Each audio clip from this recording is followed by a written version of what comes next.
Good morning दोस्तों। मेरा नाम है doctor Aditya Soni. I am a psychiatrist, de addiction and a sexual health specialist. Last video में हमने डिस्कस किया था ओसीडी के बारे में। आज हम डिस्कस करेंगे टाइप्स ऑफ ओसीडी के बारे में। ओसीडी के काफ़ी सारे टाइप्स होते हैं, जैसे कि सबसे पहला और सबसे कॉमन टाइप जो मिलता है पेशेंट्स के अंदर वो होता है हैंड वॉशिंग का। पेशेंट को बार बार हाथ धोने का कंपल्शन होता है। उसे ऐसा लगता है कि मेरे हाथ गंदे हैं। वो कुछ टच कर लेता है तो उसे फील होता है कि मेरे हाथ गंदे हैं, या वो किसी को कोई से टच हो जाता है तो उसे लगता है मेरे हाथ गंदे हो गए। वो कहीं बाहर जाके आता है तो उसे लगता है मेरे हाथ गंदे हो गए। तो इस वजह से क्या होता है कि पेशेंट बार बार अपने हाथ धोने लगता है, और वो खुद ही अपने हाथ नहीं, साथ में उसके घर वालों के हाथ भी वो बार बार धुलाने लगता है। घर में अगर छोटे बच्चे हैं तो उनके हाथ भी बार बार वो पेशेंट धुलाने लगते हैं। ये most common type of OCD मिलता है हैंड वॉशिंग का। सेकंड जो मोस्ट कॉमन ओसीडी मिलता है वो होता है चेकर्स। चेकर्स का मतलब है कि पेशेंट बार बार चेक करता है, जैसे कि पेशेंट ने गैस बंद की कि नहीं की, ताला लॉक किया कि नहीं किया, वो अगर पैसे गिन रहा है तो नोट बार बार गिनना। तो इस तरह के जो ओसीडी होता है उसमें जब तक वो बार बार चेक नहीं कर लेते तब तक उनको कंप्लीट रिलीफ नहीं मिलता है। थर्ड, जो कि पेशेंट को कोई चीज़ अगर किसी पर्टिकुलर तरह से रखी गई है तो उसे उसी तरीके से वो चीज़ चाहिए। सपोज पेंसिल है पेशेंट के पास में, और पेंसिल को किसी ने अगर थोड़ा टेढ़ा रख दिया है तो पेशेंट को जो पेंसिल जिस पोजीशन में चाहिए तो पेशेंट उसी पोजीशन में उसे रखेगा।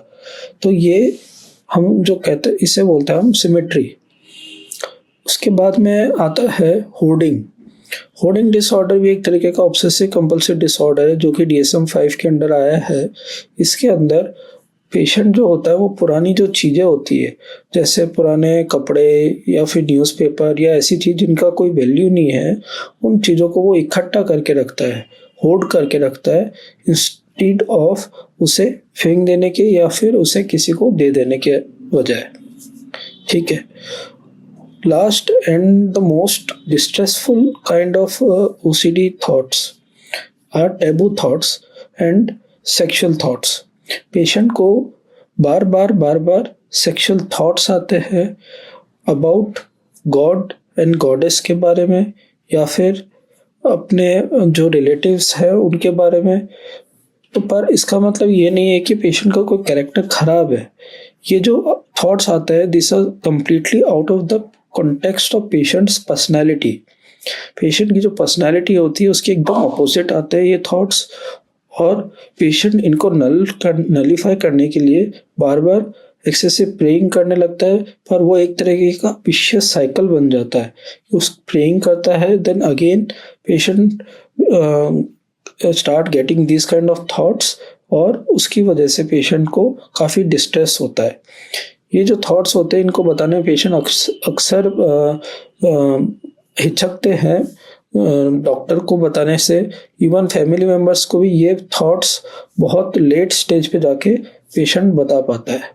सो these are the kinds of OCD जो एक पेशेंट सफ़र करता है।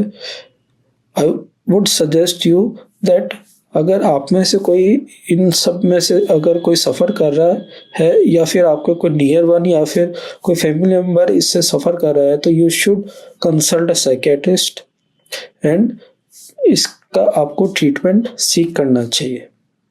Thank you. Have a nice day.